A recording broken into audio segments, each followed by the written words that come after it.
नमस्कार मंडळी. तर आज आहे माझ्या आत्तेभावाचं केळवण म्हणजेच गोड जेवण. त्याचं लग्न आहे 9 मेला. त्याचीच इथे मी तयारी करते, कारण संध्याकाळच्या आत मला जेवण कंप्लीट करायचं होतं. संध्याकाळ झाले की आमच्या किचनमध्ये एवढं गरम होते ना, तर मग किचनमध्ये जावंसुद्धा वाटत नाही. त्याच्याच आधी मी तयारी करून घेतली, कारण पनीरची भाजी, पुलाव वगैरे केला, कारण भाताचे प्रकार त्याला खूप आवडतात म्हणून आवर्जून त्याच्यासाठी हा भाताचा प्रकार केला आहे, म्हणजेच पुलाव. बासुंदी सकाळीच तयार केली होती आणि थंड व्हायला फ्रीजमध्ये ठेवली होती. हा जो पसारा आवरून मला मार्केटमध्येही जायचं होतं, कारण माझ्या सासूबाई म्हटल्या, मी बाकीचं आवरून घेते, तू पुढे जा, कारण तुला घरी यायला उशीर होईल, तोपर्यंत तुला काय घ्यायचं ते घेऊन ये, बाकीचं आवडते मी. आम्ही दोघं निघालो मग मार्केटमध्ये. लगेच अंधार पडायला लागला, 6:30 झालेत आणि त्याला भेटवस्तू काय द्यावी ना हा एक डोक्यामध्ये होतो. विचार करत भांड्याच्या दुकानामध्ये गेलो. भरपूर सारे भांडे देण्यासारखे होते, पण त्याला कोणती भेटवस्तू द्यावी हा एक डोक्यामध्ये होतं. पण माझी नजर गेली पितळीच्या ग्लासकडे. मला ते खूप आवडले. म्हटलं चला त्याच्यासाठी ग्लास सेट घ्यावा आणि त्याला आवडतीलसुद्धा. माझ्याकडे पण हा एक ग्लास सेट हा, पण मी तो जळगावून आणलेला होता, पण मी हा तो इथं आळंदीतून घेतला आहे, कारण तो माझ्याकडे 8 वाजेपर्यंत येणार होता आणि मला ते दुकानामध्ये 7:30 पावणे 8 झालेले आहेत. पण तो मध्ये मला घरी जाऊन बाकीचं पण आवरायचं होतं. आम्ही घराकडे निघालो आणि माझ्या मुलीने आरतीचं ताटसुद्धा तयार करून घेतलं होतं. आत्या आणि मामा पुढे आले होते आणि याला थोडंसं लेट झाले. मग तो नवरदेव आहे त्यामुळे थोडा लेट झाला आहे. तो आला, त्याचं ऑक्शन वगैरे केलं आणि हे जे छोटीशी सानू बघतायत ना तुम्ही, कलोरी नवरदेवाची, ते माझ्या मोठ्या आत्याभावाची मुलगी आहे. त्यालाही फार आवडतं असं काकाच्या मागे मागे फिरायला आणि कलोरी म्हणून मिरवायला, कारण कलोरी असली तरच छान वाटेल लग्न कार्यामध्ये. तिचंही ऑक्शन वगैरे केलं, तिलाही भारी वाटत होतं आणि दोघंही आतमध्ये आले.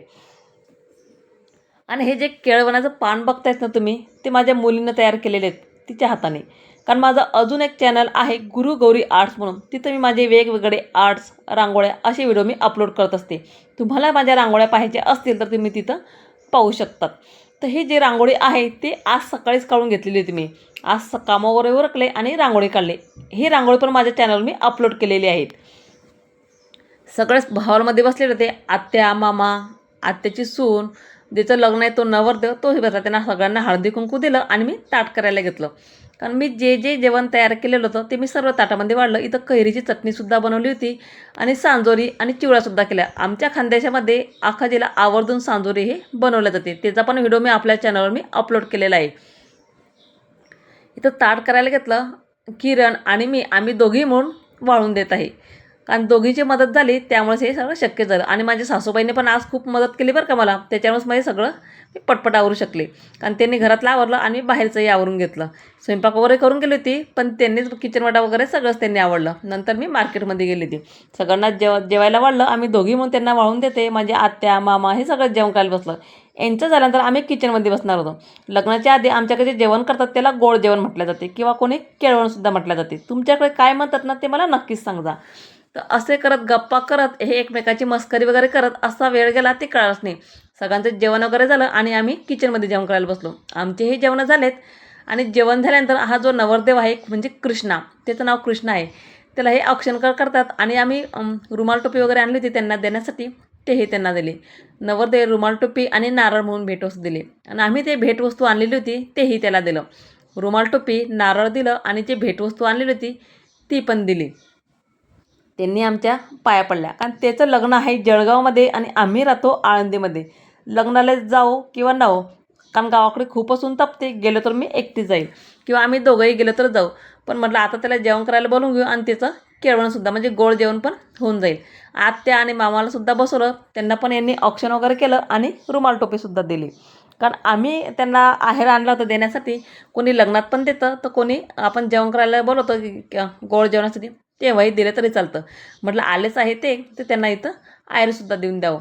ते प्रत्येकामध्येच ही पद्धत असते आहेर देण्याची किंवा पोशाख वगैरे करायची. तर आम्ही दोघांनाही पोशाख वगैरे केला होता, तोही त्यांना दिला आणि आत्याला हळदी कुंकू लावून त्यांच्या पाया वगैरे पडून घेतली. आणि त्यांचे पाया पडले. नंतर बापू राहिला होता, त्यालाही आम्ही बोलवलं. तोही बसला आणि दोघंही बसले. हे त्याची मस्करी करत करत त्यालाही औक्षण वगैरे करून त्याला रुमाल टोपी देत आहे. किरणलाही मी हळदी कुंकू दिलं. ह्या त्याच्या दोघी छोट्या मुली म्हणजे नवरदेवाच्या कलोऱ्या, त्याही आल्या होत्या. त्यांनाही फार बरं वाटत होतं असं केल्यानंतर.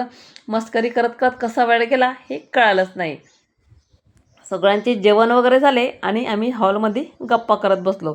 यांनी सगळ्यांना रुमाल टोपी आणि आम्ही जे भेटवस्तू आणली होती तेही सर्वांना देऊन झाली होती. असे करत आम्ही हॉलमध्येच बसलो. ताटामध्ये साखर होती तेही सर्वांना दिली. म्हटलं तेही सर्वांना वाढून देऊ. जेवण वगैरे तर झालं होतं. म्हटलं साखरही घे. तो नको म्हटला घ्यायला. तर आत्ताच जेवण झालं म्हणून म्हटलं ठीक आहे. आम्ही सगळे बसलोच हॉलमध्ये. त्याला म्हटलं, "अरे जे भेटवस्तू आणलेली होती ते खोलून तरी बघ, म्हणजे तुला आवडते का नाही आवडत तेही आम्हाला कळेल." म्हणून त्यांनी लगेच ऐकलं बरं का, सगळ्यासमोर ते भेटवस्तूही खोलली आणि सर्वांना दाखव म्हटलं. म्हणजे आम्ही तर काही नसणार तिथं बघायला, लग्नाला येऊ तरच ते. पण इथं तरी दाखव सर्वांना. पॅकिंग केलेलं होतं त्यामुळे कोणाला बघता येत नव्हतं कसे तर ग्लास. त्यांनी लगेच खोलले आणि ग्लास सेट त्याच्या दोघी भाषा म्हणजे पुतण्या त्याही बसलेल्या होत्या. विशेष म्हणजे त्याला तो ग्लास सेट खूप आवडलेला होता. तर आजचा व्हिडिओ तुम्हाला माझा कसा वाटला मला नक्कीच कमेंट करून सांगा. व्हिडिओ आवडला असेल तर एक लाईक नक्की करा. तोपर्यंत बाय बाय.